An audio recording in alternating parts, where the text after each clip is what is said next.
For this edition of going from color to black and white, what I'm really wanting to do is to explore the contrast and value adjustments that we made with levels and curves on the previous lesson in a more exacting way. In other words, now that you know how to use curves and levels, I want you to be able to apply them in a more meaningful way that would be similar to how we would, say, for example, dodge and burn a photograph in a darkroom environment, or to make subtle adjustments to sculpt an image from scratch, to make fine tuning adjustments that would be very specific towards parts of the image using masks and using a dodge and burn layer to achieve a more finished, exacting look from our initial photograph. So there are lots of ways to go from color to black and white in Photoshop. And again, I'm not saying this is the best method, but this method, what we're doing here is really more about exploring those levels and contrast adjustment layers in a more specific way. And this is a practical method of doing just that. So we're going to start by going ahead and opening up the tkeys.psd file. Go ahead and open that up if you haven't already. And we're going to immediately convert this from color to black and white using an adjustment layer. So I know you can't see my adjustment layers when I click on this, but just know I'm going down the list and I'm going to choose hue saturation from that pop-up list.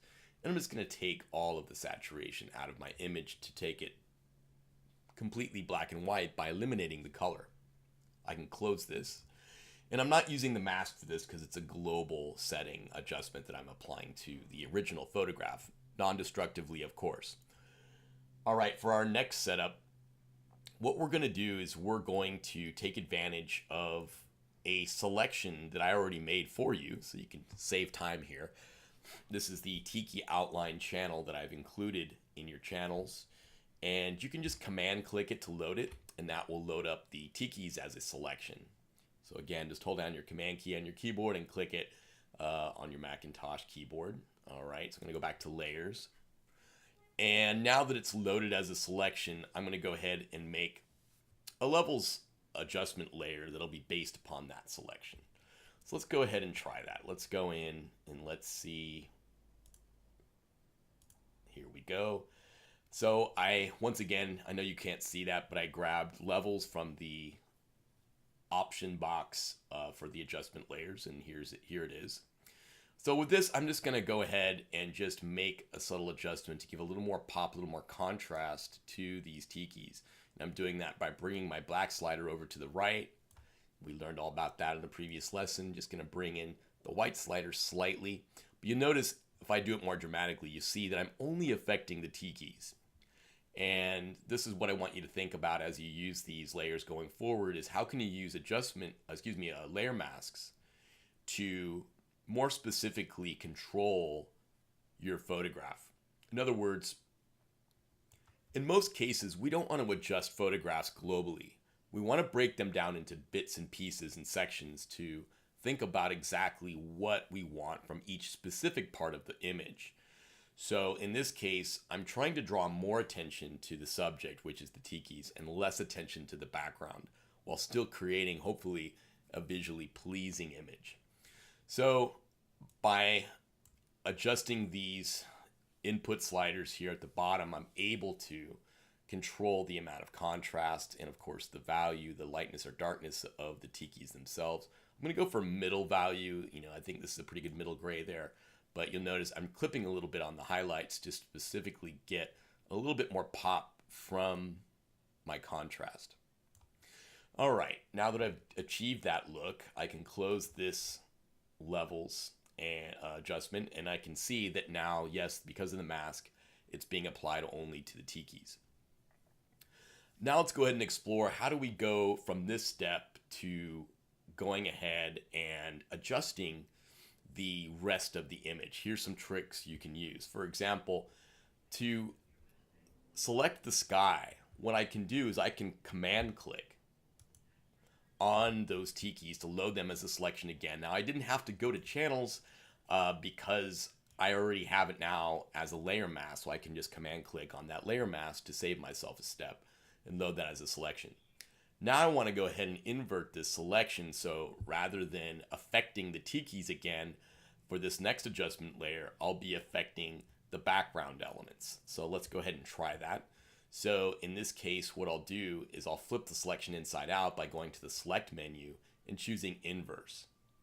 And when I do that, it flips the selection inside out. Now I've got the reverse selected and I'm ready for my next adjustment. So let's go ahead and let's go back to our levels adjustment layer. I'm going to bring up levels once again. I know you can't see this, but I'm picking levels from my option box, and here it is. And now this time, I've got a different histogram because it's affecting a different group of pixels.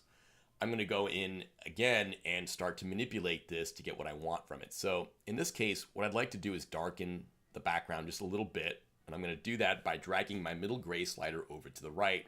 You notice immediately that the ocean gets pretty dark and you get a lot of nice textural elements there. But you also see the sky as well. Doesn't look so bleached out. It looks like we have a little bit more detail in the clouds, a little bit more gray in the sky.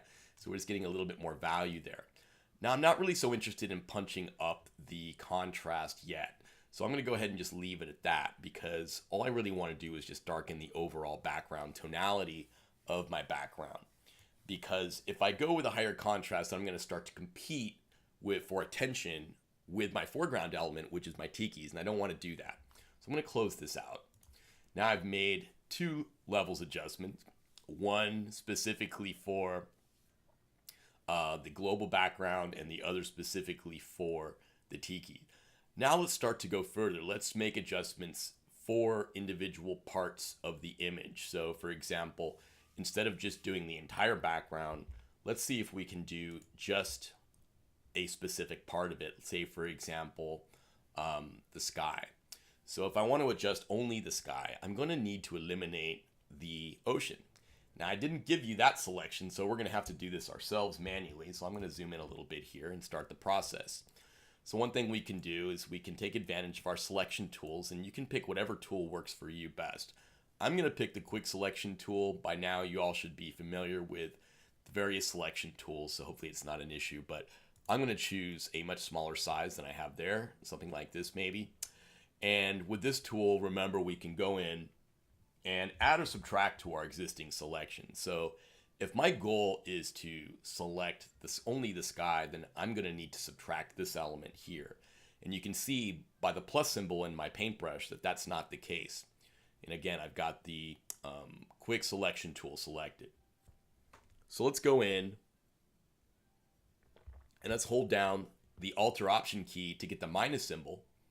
And I'll just zoom in again so you can see this better. I've got my minus symbol because I'm holding down the Alt or Option key using my paintbrush, my quick selection tool. And I'm able to go ahead and paint out that ocean. Now, because I'm so far zoomed in, I'm going to have to zoom out a little bit to get the rest of this. So I'm going to come in and add that as well. That looks pretty good. Same thing over here. Just me to zoom in a little bit, use my space bar to navigate. And here I come over and I'm able to subtract the ocean from this side. And it goes there to the sky. Zoom out again. Now you can see I've got the sky selected here and here, but not the background, the rest of the big island there or the ocean. All right, so let's go in and let's add another adjustment layer. Again, I know you can't see this, but just so I'm going to coach you through this. This is curves I'm using now. So I'm bringing up the curves dialog box. And again, we see our histogram has changed once more because once again, we are selecting a different group of pixels. This time it's only the sky. So let's go ahead and add a little S curve. I'm going to click here in the middle. I'm going to click here halfway down and here halfway up. And we'll just go back. Remember that S curve from before? Just add a little bit of contrast to this image. Now, this is affecting the sky and I'm getting contrast, but I don't want too much contrast. I don't want to draw too much attention to it. What I really like to do is darken that sky a bit. So I'm going to bring this down and look at that. Look at how that sky just got dark just by grabbing that upper 2/3 area and just bringing it down. See how dramatic that is? It goes from basically white bleached out completely down to a nice dark tone where I can see the entire sky. Now that might be too much. I don't know if I want to go that far with it, but something like this maybe would be better. Now I've got definition in the clouds, definition in the sky. It's no longer bleached out. But you notice it's not so contrasty that it's calling attention to itself. It's still fairly flat. And I don't really need to drop this part of the S-curve. I can pretty much leave that alone. I'm only really just doing everything here with this quadrant, is kind of bringing down that highlight areas and making it darker. So remember, this side of the scale, this side of the histogram is our highlight, our lighter gray pixels. Let's go somewhere around there, and I'm going to accept that. And now I'll come in and I'll start to look at some of the transition areas. Let me just zoom in a little bit. And I can see that it's a bit harsh transitioning from the foliage here into the sky. Now, it's not bad. Maybe it's not perfect, but if I want to go ahead and make adjustments to that, I could paint directly on the layer mask. I could actually take my paintbrush, adjust it for softness, choose a softer edge brush by using this slider here, getting the right size, and then choosing the right value to go ahead and paint, to add or subtract to that. So if you want to do some touch-ups there, we could certainly do that by painting directly on the layer mask. But again, I'm not seeing anything too difficult. I'm not seeing anything too bad. I've got black set up as my foreground color. I can come in and just sort of paint a little bit of black here, just to sort of soften that transition.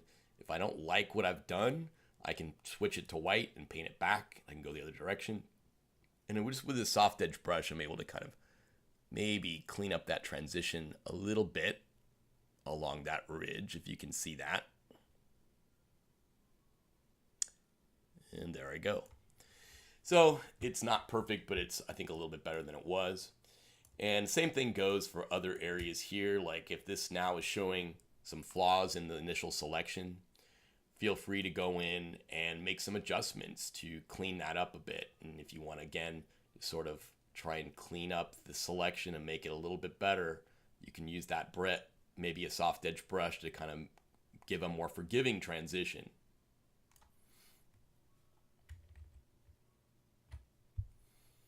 All right, now we've got a darkened sky. We've got a very contrasty foreground element that's really popping and drawing attention to itself. Now let's see if we can add a little bit of an adjustment to only the ocean and nothing else. So once again, I'm going to begin by loading up one of my layer masks. I'm going to command click on this top one. And now I want to flip this. So I'm going to go to select inverse once again to flip inside out. And now, of course, I've got the ocean. I don't have the sky anymore, which is what I wanted, but I do have the tikis. And so that's an issue. So how do I get rid of those? Well, I can come over and I can do a subtraction using the same keyboard shortcuts. So for example, if I were to command click on this layer mask, I would load up just the tikis. But what if I want to subtract the tikis? Can I use this as a subtraction method? Let's try it. So I'm going to hold down the command key, hold down the Alt or Option key, again on my Mac, click on that, and now I've selected only the tikis. Okay, so it just reduced my selection to only the tikis, so that's not going to cut it. Let me just go undo that load so I can get back to where I was, and you notice now the tikis are still part of the equation. But what I wanted to do was just bring a subtraction from this selection as opposed to just reducing it only to the tikis themselves. So how do I subtract the tikis from an existing selection? Well, I need to go in and use that element that is only the tikis by themselves. So I'm going to try now the reverse, command option click on the other layer mask here, which is the tikis themselves. Like do that, click on it, and now you see it worked fine. So you have to remember the difference between black and white on a layer mask. Remember, this layer mask was designed specifically for everything except the tikis. So that's why the tikis look black and the background is white. Whereas this one is the opposite. This is the first one we did where the tikis are white and the background is black. So when I did the same exact keyboard commands, just holding down the command key and holding down the Alt or Option key like this to get that little negative symbol, I subtracted the layer mask that was selecting the tikis. So that makes the subtraction from a positive element of the tikis. And so that is what I really wanted. Whereas here I was subtracting the background essentially and selecting only the tikis. So I know if that might get confusing quickly, but just be aware that just because you have the same shape here, doesn't mean you're going to get the same results. You have to be aware of which is black and which is white. So by holding down the Option key and the Command key on this one, we're able to get the subtraction the way we wanted it. So now only the ocean is being selected. So again, just some tricks there to sort of help you make selections faster. All right, now we've got this ocean selection. I'm going to add one more adjustment layer. Let's go back to curves. Again, we're just using levels and curves here. I'm going to plot my points to give myself a little more control. Notice my histogram once again has changed. Now it's mostly dark because if you look at the ocean, well, we noticed that earlier, it's very dark. There's not a lot of light pixels, not a lot of highlights, only these little bit of whitewash here around the rocks. So if we bring this down, we can really darken it, which is crazy. We don't want to do that. We just lighten it a little bit here and then just sort of bring down the highlights. And we're kind of flattening out that background. And that's going to draw even more attention to our tikis. It's a very subtle adjustment, but it just sort of lightened the ocean so it's not so dark. And just give it a little bit of detail there in the pixels in the shadow areas. And this little subtle S-curve will just reverse S-curve actually will give us just a little bit of a more nuanced background so it's not competing with our foreground element. Anyway, when you look at this, now we've got 4 adjustment layers, 2 for levels, 2 for curves, but you notice from the layer masks, we're all targeting very specific parts of the photograph. And this is what I want to get across in this exercise. It's not just about using levels and curves to adjust your image globally, but it's about targeting specific areas to get exactly what you want from the process and from your image. All right. So I want you to get in the habit of doing that as you do your creative projects to really target your photographs. Don't just download a photograph, slap it on, and make global adjustments. Be very specific with your editing of your image and your control of your image. The last thing I'm going to do is a dodge burn layer. So I'm going to go ahead and add a brand new layer. And in doing so, I'm going to hold down the Option key, which brings up this intermediate step of naming the layer. I'm going to call this dodge burn. Dodge/burn. So if you're not familiar with the term dodge burn, what it really means is that you can lighten or darken an image based upon your needs regarding value in specific areas. So this is a technique that goes back to black and white photography in the standardized darkroom with chemistry and with papers. And what you do is you create shapes, either like almost like using shadow puppets with your hands or cutting out paper shapes out of cardboard to create the right patterns of shadows or highlight areas to burn, to darken or lighten your image. So anyway, what I'm going to do is choose from this pop-up also a mode of overlay. When I choose overlay, it automatically asks me below it, do I want to fill this with 50% gray? The reason it asks me for that is because with an overlay blend mode, 50% gray is neutral. It has no effect on the look of the image. But when you do fill it, anything that goes darker or lighter than 50% gray will either lighten or darken your image. So let's try it. So again, we got the name, we've got the blend mode set to overlay, and then we choose check this fill with overlay neutral color. 50% gray. Click OK. There it is. There's my 50% gray dodge and burn layer. And as I mentioned, there is no effect on the image because it's neutral. What I'm going to do is start to use my dodge and burn tools in Photoshop to lighten or darken the image. So this is why they call them dodge and burn tools, because they do come from that, like I said, that vernacular of that stems back to the traditional black and white darkroom. All right, so if I use the burn tool, for example, and you can see that it's got a hand there with a hole, so just kind of indicating what it would be like in the darkroom, I can use this tool to darken and paint, just sort of darken and burn this layer.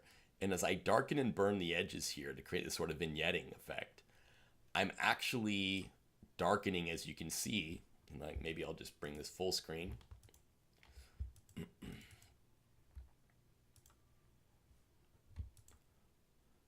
Let's go.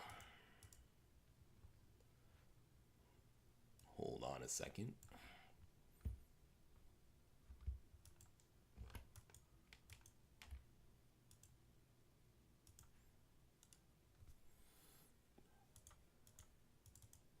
Doesn't want to go full screen. All right, I'm going to go ahead and cancel that then. Just needless to say that we do have a darkening of the edges here on my middle gray, and it's having a darkening effect here, but it's almost like we're taking the gray pixels below it and darkening those with this layer. So it's having an effect on every layer below it based upon how dark or how light I go. So as I create this vignetting effect around the border of my photograph, I'm just painting using that burn tool, and I'm just darkening. It's not the same as painting with a gray paintbrush. This is having a darker gray effect, yes, on the dodge and burn layer, but it's actually darkening everything that goes below it. And you can see it's not damaging my existing layers. It's not damaging in any way those pixels.